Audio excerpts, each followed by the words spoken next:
If the red LED light that is located under your Panasonic TV is flashing or staying red and the TV does not turn on, well, I'll show you how to fix this issue. I'll show you different solutions, so let's start with the easiest of them. Start by unplugging the TV from the wall socket or from the power strip and let the cord sit. Then you're going to locate the button that is under the TV. Usually it's under the red LED. Mine is over here in the middle. Maybe yours is on the left side or on the right side. You see, if I zoom here, you can see there is definitely a button right there. And I want you to press that button during 1 minute.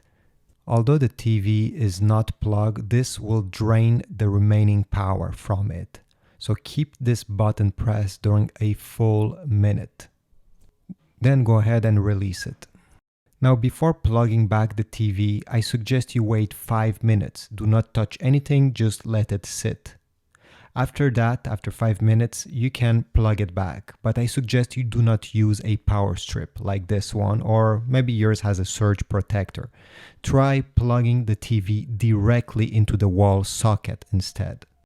Sometimes those power strips can be the issue. So this is why we're doing this. We just eliminate one of the possible cause of your red light flashing. And now it's time to turn on your TV. Turn it on using the power button located under the TV. Do not use the remote control. Hopefully this will solve your issue and you'll be good to go. If this didn't work and your TV still has that red LED flashing and nothing is happening, well, unplug the TV from the wall socket again. On the back of the TV, unplug every single HDMI devices and cable that are connected. Here I have a Chromecast, but maybe you have a Roku TV, an Apple TV, PlayStation, whatever. Just unplug everything. After doing this, go ahead and connect the TV back into the wall socket, turn it on, and see if it works. If it works, connect back each HDMI cable one by one. So connect one, then check and see if the TV is still working, then connect the second one. This way you're going to find the one that is causing an issue. Sometimes one of these devices or one of the HDMI port is causing this problem. If nothing changed and the TV still has that red LED blinking, I suggest you take the remote control of the TV and all the other remote controls from the other devices that are connected to your TV. So a Roku stick, Chromecast, again, maybe your Apple TV remote control.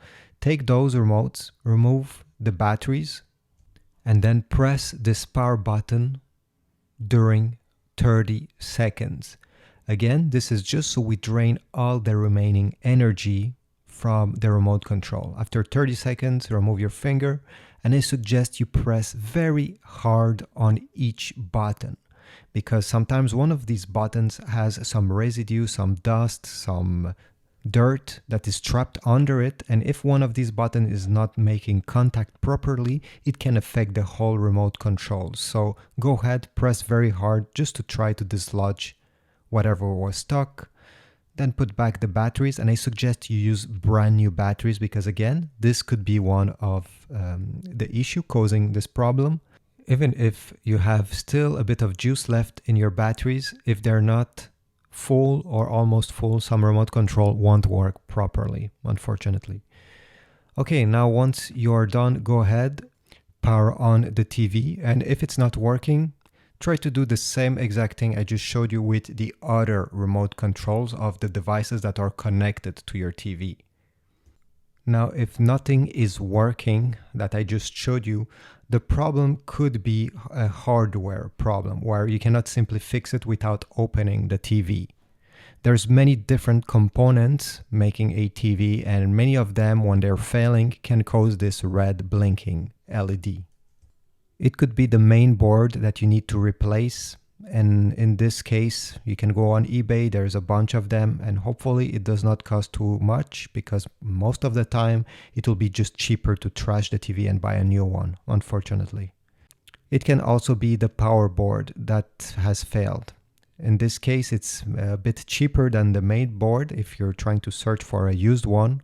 But since we're not sure what is causing the problem, it's a trial and error, and you can end up spending money on something that you don't necessarily need. So I highly suggest you find a technician or somebody who knows how to fix these stuff if you intend to invest some money into repairs.